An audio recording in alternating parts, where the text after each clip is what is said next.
For the first time, ISIS claims responsibility for an attack on American soil and warns more are to come.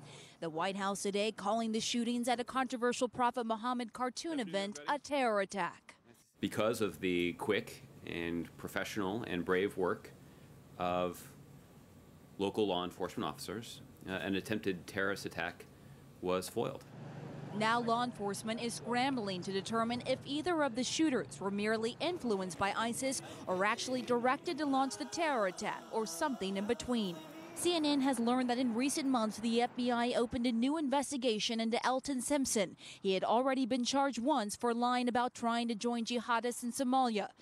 Less than 2 weeks before the Texas attack, Simpson directed a message on Twitter to this account, believed to belong to an American member of al-Qaeda in Somalia, calling attention to the planned Muhammad cartoon event in the Dallas suburbs.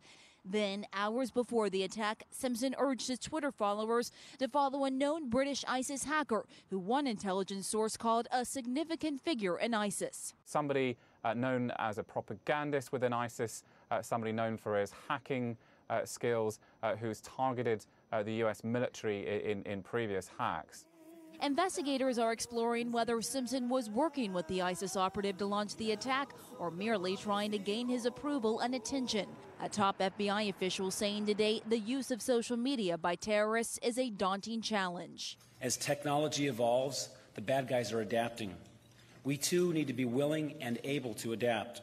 Tonight, we're learning more about the gunman's past. Elton Simpson was captain of his high school basketball team. His former lawyer remembers noticing how religious he seemed.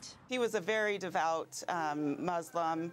I did get the sense that he was trying to convert myself and my staff and the people that were working with me. The second gunman, Nadir Sufi, born to a Pakistani father and American mother, attended a prestigious private school in Pakistan. After his parents divorced, he moved to the U.S. with his mother and brother, where he was popular in school and even played the lead in his high school production of Bye Bye Birdie. Tonight, his family is in disbelief. Whoever he was with talked him into it. That's how you feel about it? Yep. Yes. There's no other way it would happen.